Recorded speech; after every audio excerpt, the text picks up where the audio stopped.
নমস্কার, আমি দেবজ্যোতি। আমার আজকের প্রতিবেদনে আপনাদের সকলকে স্বাগত জানাই। আজ মহামান্য সুপ্রিম কোর্ট একটা টেসে থাপ্পড় মারল বিকাশ ভট্টাচার্য এবং অভিজিৎ গাঙ্গুলিকে। পশ্চিমবঙ্গ সরকারের পক্ষ থেকে রাজ্যের মুখ্যমন্ত্রী মমতা বন্দ্যোপাধ্যায় 2022 সালে যোগ্য যে চাকরি প্রার্থীরা রয়েছেন সেই সংখ্যা যখন দেখেছেন বেশ কিছুটা অতিরিক্ত হচ্ছে, তখন সুপার নিউমেরিক পোস্ট তিনি রাজ্য মন্ত্রিসভার বৈঠক ডেকে প্রায় 6000 নিয়োগের সিদ্ধান্ত নিয়েছিলেন স্কুল শিক্ষা দপ্তরে। তাতে সুপারিশ করেছিলেন তৎকালীন রাজ্যপাল জগদীপ ধনকর। সেই সুপারিশপত্র থাকা সত্ত্বেও তৎকালীন কলকাতা হাইকোর্টের বিচারপতি, বর্তমানে শুভেন্দু অধিকারীর রাজনৈতিক ভাই, তমলুকের সাংসদ অভিজিৎ গঙ্গোপাধ্যায় রায় দিয়েছিলেন সিবিআই এনকোয়ারির। তিনি গোটা মন্ত্রিসভাকে জেলে পাঠাবেন বলেছিলেন। তার বক্তব্য মনে আছে, ঢাকি সমেত বিসর্জনের কথা তিনি বলেছিলেন। সেই অভিজিৎ গঙ্গোপাধ্যায় আজকে মুখের উপর একটা কড়া থাপ্পড় খেলেন সুপ্রিম কোর্টের বিচারপতি সঞ্জীব খান্নার মুখ থেকে। সঞ্জীব খান্না আজকে যে সিবিআই এনকোয়ারি হয়েছিল অতিরিক্ত শূন্যপদ তৈরির জন্য, রাজ্য মন্ত্রিসভা যাকে সবুজ সংকেত দিয়েছিল, সেটিকে পত্রপাঠ তিনি খারিজ করে দিয়েছেন। বিকাশ ভট্টাচার্য আজকে সেজে গুজে সুপ্রিম কোর্টে হাজির ছিলেন। তার চোখের সামনে সেই তাকে সংবিধানের থাপ্পড়টা খেতে হয়েছে। অভিজিৎ গাঙ্গুলি ওখান থেকে অনেকটা দূরে ছিলেন কলকাতায়। এসএসসি অফিসে তিনি এসএসসি চেয়ারম্যানের সঙ্গে দেখা করতে যাচ্ছিলেন। এই চাকরি বাতিলের কয়েকটা পুরনো ঘটনা বলি। কলকাতা হাইকোর্টে বিকাশ ভট্টাচার্য, কোন বিকাশ ভট্টাচার্য? যিনি বিচারপতি ছিলেন তৎকালীন অভিজিৎ গঙ্গোপাধ্যায়, তার আইনের গুরু ছিলেন। কারণ বিকাশ ভট্টাচার্যের পায়ের তলাতে বসেই আইন শিখেছেন এই অভিজিৎ গাঙ্গুলি।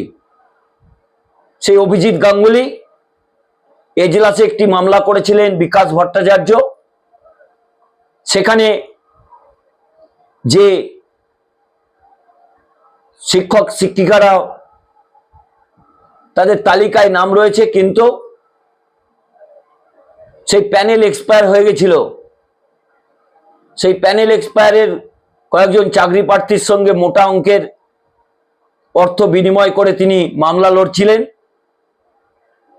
যেহেতু সেটি খারিজ হয়ে গেছিল, তখন তিনি প্রথম দাবি করেছিলেন গোটা প্যানেলটিকে বাতিল করতে হবে।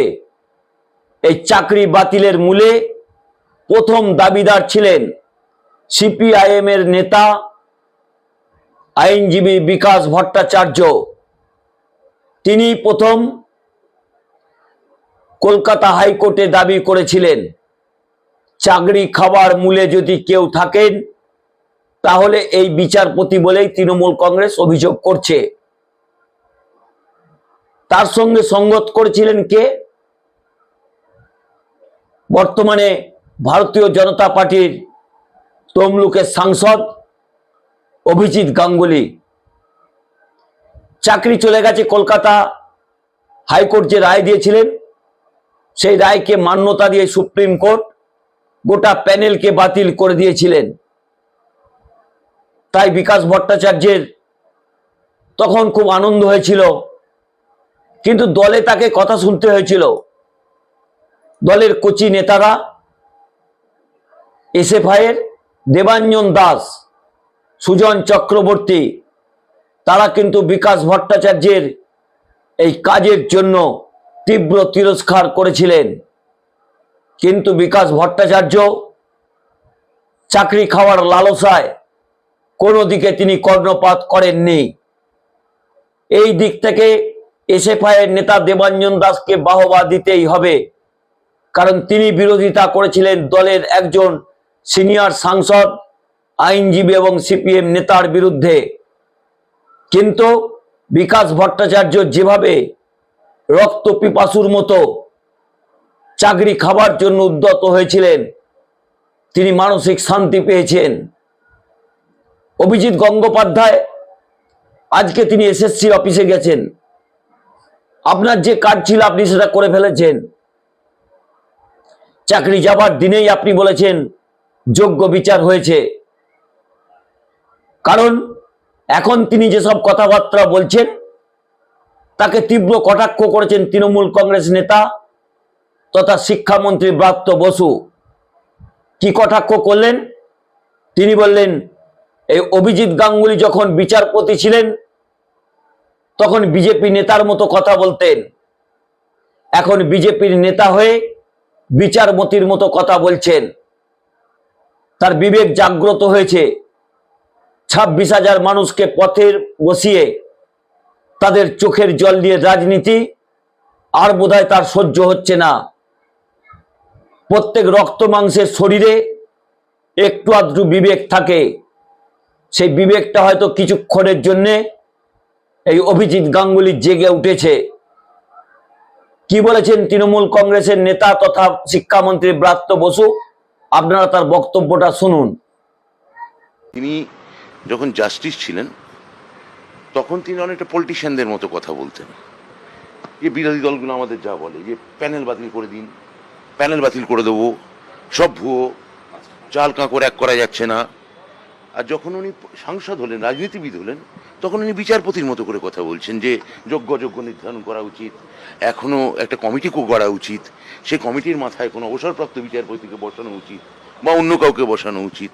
কোনো একটা সাক্ষাৎকারে দেখেছিলাম যে উনি একসময় চেষ্টা করেছিলেন বা ভালোবাসেন থিয়েটারে অ্যাক্টর হওয়ার। আমি একজন থিয়েটারে নিবিষ্ট এতদিনকার ছাত্র হিসেবে বলতে পারি যে উনি যদি অভিনেতা হতে কখনো চেয়ে থাকেন, ওনার জানা উচিত যে একজন প্রকৃত অ্যাক্টরের বোঝা উচিত যে কোনটা কার পার্ট। আপনারা শিক্ষামন্ত্রী ব্রাত্য বসুর বক্তব্য শুনলেন, তিনি কিভাবে তিরস্কার করেছেন অভিজিৎ গাঙ্গুলিকে। অভিজিৎ গাঙ্গুলি কি বলেছিলেন? যদি এই ঘটনা সিবিআই তদন্ত করে তাহলে মন্ত্রিসভা সদ্য জেলে চলে যাবে। আজকে তার রায়কে কার্যত একটা থাপ্পড় মেরে সুপ্রিম কোর্টের প্রধান বিচারপতির বেঞ্চ সঞ্জীব খান্না সিবিআই এনকোয়ারিকে বাতিল করে দিয়েছেন।